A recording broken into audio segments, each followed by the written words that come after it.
Биз негизи күн сайын көзөмөлгө алып байкоо жүргүзүп атабыз. Анан эртең менен жана 3 факты тууралуу маалымат белгилүү болгондон кийин биз дагы бир сыйра чоң соода тармактарынын ээлери менен, буудай ун чыгаруучу компаниялар менен, мамлекеттик банктар менен бир сыйра сүйлөшүүлөрдү жүргүздүк. Дагы бир жолу тастыкталды, жетиштүү көлөмдөр бар. Болушунча мына дагы кошумча резерв камсыз кылганга аракет кылабыз деп соода тармактары айтты.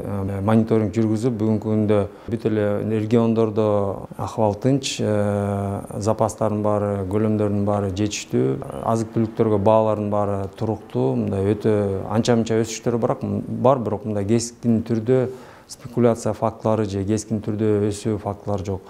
Бир гана ошо Жалал Абад шаарында, ошо жана Сузак районунда ушундай фактылар чыкты деп, азыркы убакытта ошо базарга эл көбүрөөк келип, негизги азык-түлүктөрдү көбүрөөк көлөмдөрдө сатып алуулар болуп атат деген маалымат түшүп атат бизге азыр. Ошол себептен биз дагы бир сыйра ошо жүк ташуучулар менен, поставщиктер менен байланышып, ошо Жалал Абадтын өзүнө керектүү кошумча көлөмдөрдү камсыз кылгыла деп ушундай жумуш жүргүзүлүп атат. Азыр Жалал Абадтын мэрі дагы базарга чыгып, ошо элдер менен иштешип, ошол жерде сатуучуларды укук коргоо органдар жана жергиликтүү бийлик баары көзөмөлгө алып, ошо баалар туруктуу болуш үчүн көзөмөлгө алынып атат. Дагы маалымат катары мен белгилеп кетейин, кечээ ундун 1 жана 2 сортуна антимонополия органы менен буйрук чыгып, баалар бекитилген.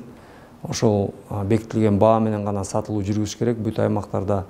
Андан баасын бирөө ашыра турган болсо, бул жөнүндө маалыматты биздин жарандар көрүп калса, бул маалыматты ошо жергиликтүү бийликке, органдарга, же милицияга, же Финполго, же ошо жердеги ГАРдын өкүлдөрүнө тез арада маалыматты берсе, анда ыкчам түрдө ошондой сатуучуларга, спекулянттарга чаралар көрүлөт. Бүгүн дагы 4 негизги азык-түлүккө, бул суу май, кумшекер, нан жана макаронго дагы ушундай баалар буйрук менен бекитилет.